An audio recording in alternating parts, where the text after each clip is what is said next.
Los Angeles is the car city. For the last 6 decades, it has been built around the car.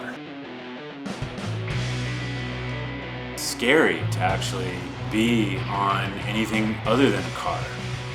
It's not if you go down, it's when you go down, when a car doesn't see you. That's why Midnight Ridazz took off the way it did. It was people realizing that they could ride a bike if they were with a couple hundred other people. That's a safe situation. Bike culture in Los Angeles didn't really take off until 10 years ago with Midnight Ridazz. It kind of started out as a hipster, artists. A week before the ride, an email would get sent out to everybody saying, okay, here's the theme, here's the recommended costumes. The word started spreading throughout the city about what these things were. It got to the point where it was a couple thousand people. And doing a theme like Pizza Delivery Ride to the Mafia was one of the themes. Was now not necessarily possible because we were spending all our time trying to figure out how to manage the passage of 2,000 people through an intersection. The caretakers of the ride got together and said, hey, everybody start your own rides, have fun with this. Within a year, there was probably 2-3 rides a night. The Midnight Ridazz ethos is very much to not judge. No rider left behind. To not look at someone's bike and say, oh, what a piece of junk.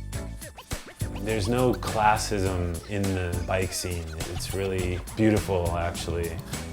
The diversity was based on the original idea of inclusivity. People come from all parts of the city, from all backgrounds. We just unite around the fun of riding bikes together. There's racers, there's fixed gear, roadies, cooks, vehicular cyclists. There's young people that just got a bike, and to them it's almost like outlawish activity. Just all there, all riding in a group and all appreciating the safety of the group.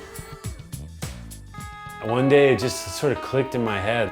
Why am I driving, I ride 20, 30 miles with Midnight Ridazz and I'm driving 2 miles to the start. I'm just gonna ride my bike to the start. I think that's the way it works for a lot of people that get involved in these fun rides. They eventually shed themselves of the fear of riding on the street. They ride and they do these group rides for a year or two, and then they sort of spin off into their own world of wow, bikes are actually a viable commuting option. And they'll ride their bikes to the bank or to the cafe or to the movies or to work. When car drivers would see us, they'd be like, what is this? And we'd say, it's Midnight Ridazz, come out. It wasn't an us versus them, it was come join us. That's what was gonna really change Los Angeles. It wasn't gonna be activists in the middle of traffic on a Friday afternoon during rush hour telling you suck for driving a car. It was party riders saying, hey, after you're done with your work commute, you get home, throw on something cool and come out, let's go have an adventure and have some fun.